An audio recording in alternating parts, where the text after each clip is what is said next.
بسم اللہ الرحمن الرحیم الصلاۃ والسلام علیک یا سیدی یا رسول اللہ وعلی آلک و اصحابک یا سیدی یا نور اللہ الصلاۃ والسلام علیک یا سیدی یا رسول اللہ وعلی آلک و اصحابک یا سیدی یا نور اللہ۔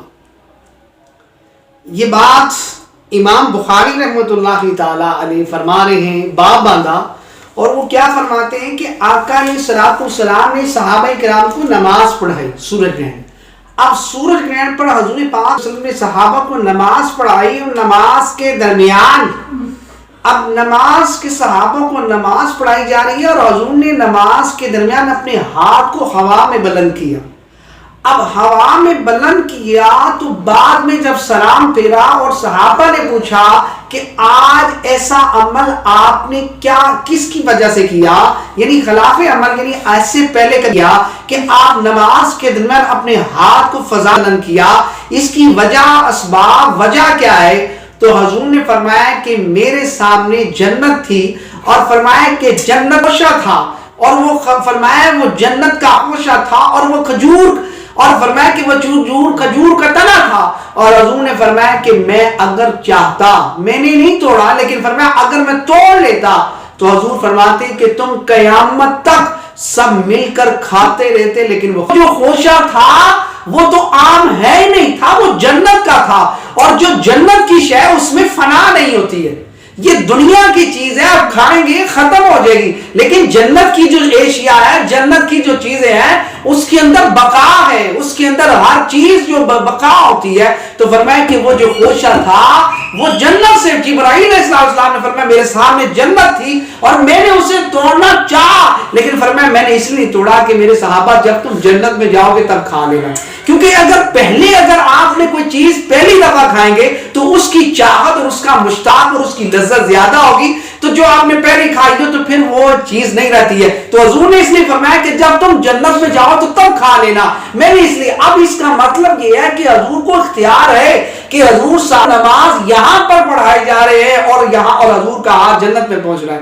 اب بتائیں مجھے کہ جو یہ کہے کہ حضور ہماری مثل ہے، مجھے یہ بتائیں کہ آپ نے اگر اپنے گھر کا مکان تعمیر کرنا ہے تو آپ نے اگر چھت پر، اپنے مکان پر جب آپ نے تعمیر کرنا ہے، اپنی چھت پر جب آپ نے پلستر کرنا ہے، تو کیا مستری پلستر اس طرح کر لیتا ہے؟ باقاعدہ گھو باندھی جاتی ہے، گھو باندھ کر پھر اس کے ذریعے وہ اس کے اوپر چڑھ کے اور اس کے ذریعے پھر وہ پلستر کرتا ہے۔ اب حضور علیہ السلام نے نماز یہاں پر پڑھائی ہے، کوئی گھو نہیں باندھی ہے، یہاں پر بیٹھے حضور کا ہاتھ جنت میں جا رہا ہے، اور جنت بھی کہاں ہے؟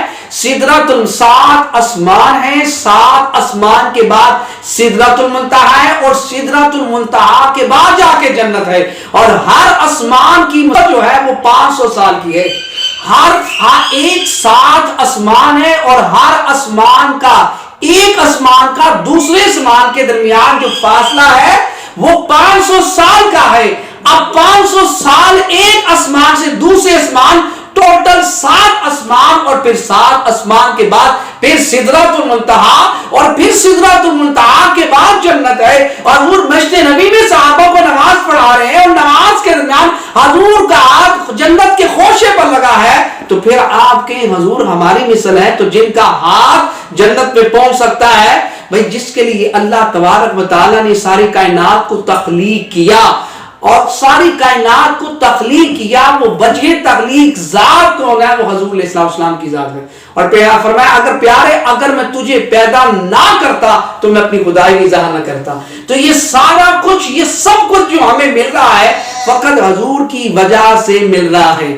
آخری بات آپ کہتے ہیں، بھئی دیکھیں نا، ہمارا جو قاعدہ تو یہی ہے، قاعدہ اور کلیہ بھی یہی ہے۔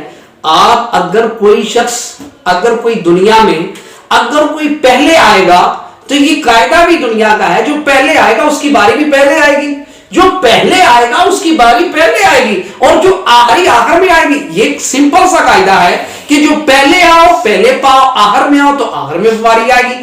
اب حضور علیہ السلام کی ذات پاک کی جو امت ہے وہ آئی تو سب سے آخر میں، باقی امتیں وہ پہلے آئی ہیں، آدم علیہ السلام، عیسیٰ علیہ السلام، زکریا علیہ السلام، یہ سارے انبیاء کرام کی امت حضور علیہ السلام کی امت سے پہلے وہ تشریف فرما ہوگے۔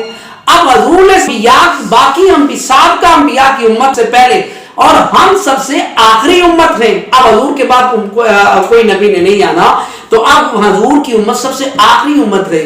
تو اب سوال یہ ہے کہ جو آخر میں آئے اس کی باری بھی آخر میں آنی چاہیے.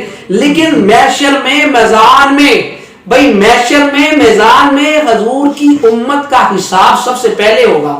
مولا اس کا ہے کہ بھئی اب بات آئی تو آخر میں ہے, آئی آخر میں تو حساب بھی محشر میں آخر میں ہونا چاہیے. فرمایا یاد کے لیے میں نے قاعدہ بدل لیا ہے, اگر حضور کی امت کو سب سے آخر میں نکال لیا تو پھر باقی امتیں کہیں گی اگر ہم نے گناہ کیے تو انہوں نے بھی کسر کوئی نہیں چھوڑی. پھر آدم علیہ السلام کی امت کہے گی کہ گناہ ہم نے کیے تو اس امت نے بھی تو گناہ کیے نا, چوریاں ہم نے کی ہیں تو انہوں نے بھی, حضور کی امت نے بھی کی ہیں. تو اب ان کی جو باقی امتوں نے جو گناہ کیے وہ ہم نے پڑھے ہیں, وہ کہاں پڑھے ہیں؟ ان تمام کے جو گناہ ہیں وہ ہم نے قرآن کی عبارت میں پڑھ لیے.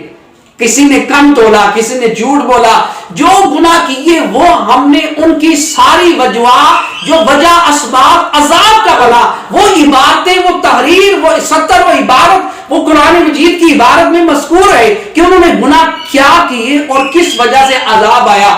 تو ہم نے تو ان کے گناہ پڑھ لیے. اگر ہمارا بھی اگر آخر میں حصہ جاتا تو پھر انہوں نے بھی ہمارے گناہ پڑھ لینے تھے. تو فرمایا یار کی امت کو رسوا نہیں کرنا, پہلے نکال دو تاکہ پردے میں رہے کسی کو پتہ نہ چلے کہ حضور کی امت کیا کر کے آئی ہے. تو اب حساب بھی پہلے لیا جا رہا ہے, تو اب اس میں حساب جو لیا جا رہا ہے اس میں ہماری عبادت کا کمال نہیں ہے, اس میں کمال تو ہے نسبت مصطفیٰ کا کہ حضور کی نسبت ہے ہمارے پاس, ہم حضور کی امتی ہیں. تو حضور کی امت کی وجہ سے ہمارا حساب سب سے پہلے ہو رہا ہے, یہ فقط نسبت مصطفیٰ کی وجہ سے, یہ فقط نسبت مصطفیٰ کی وجہ سے سب سے پہلے حساب ہو رہا ہے. تو الغرض یہ ہوا کہ ہم پہ تو محشر میں جو حساب بھی ہو رہا ہے وہ نسبت مصطفیٰ کی وجہ سے ہو رہا ہے. تو حضور کے مقام کو سمجھے, وہ وجہ کائنات ہے, وہ جانے کائنات ہے. باقی امتوں نے گناہ کیا, بھئی باقی امتیں اگر گناہ کرتی تھی, رات کو جس نے جو گناہ کیا اس کے ماتھے پر لکھا تھا کہ اس نے کیا گناہ کیا. لیکن حضور کی امت گناہ بھی کرتی ہے, نہ ماتھوں پر لکھا جاتا ہے, نہ چہرے بگڑے جاتے ہیں. یہ کیا وجہ ہے؟ یہ حضور کی نسبت ہے. یہ کیا وجہ ہے کہ ماتھے نہیں لکھا جا رہا ہے, چہرے نہیں بگڑ رہے, باقی امتیں گناہ کریں, چہرے بھی بگڑ جائیں, ان کی دیواروں پر عبارت تحریر ہو کہ اس نے رات فلاں گناہ میں گزاری ہے. یہاں پر رات اگر کوئی گناہ بھی کرے, نہ دیواروں پر لکھا نہ ماتھے پر لکھا, تو وجہ کیا ہے؟ فرمایا اس لیے کہ حضور کا سایہ ہے. شاعر کہتا ہے نا کہ کرم کرم برکے جے سونا آیا نہ ہوندا, غریباں دا دل مسکرایا نہ ہوندا, سانو گناہوں دی تو پسار دیں دی جے سونے محمد دا سایہ نہ ہوندا. تو الغرض یہ کہ یہ سایہ, یہ نسبت مصطفیٰ کی وجہ سے ہم پر دنیا پر جو رحمت ہمیں مل رہی ہے نسبت مصطفیٰ کی وجہ سے, اور ہمیں محشر میں بھی جو ہم پر رحمت ہونی ہے یہ بھی نسبت مصطفیٰ کی وجہ سے, یہ نسبت مصطفیٰ کی وجہ سے ہے. اور آپ حضور کی نسبت کو سمجھے, وہ وجہ کائنات ہے, وہ جانے کائنات ہے, وہ تخلیق کائنات ہے. آپ اس کو زیادہ زیادہ شیئر کریں. فرمان مصطفیٰ حدیث ہے بخاری کی, جو بھی اس سے فائدہ اٹھائے گا, جس کے ایمان میں تازگی ہوگی, وہ آپ کے لیے اور میرے لیے توشہ جات بنے گا. آپ چینل کو سبسکرائب کریں, بیل کا بٹن دبائیں تاکہ اس ویڈیو کو شیئر کریں, جو بھی اس سے فائدہ اٹھائے گا وہ آپ کے لیے اور میرے لیے توشہ جات بنے گا. اللہ حضور کے صدقے فضل فرمائے صلی اللہ علیہ وسلم.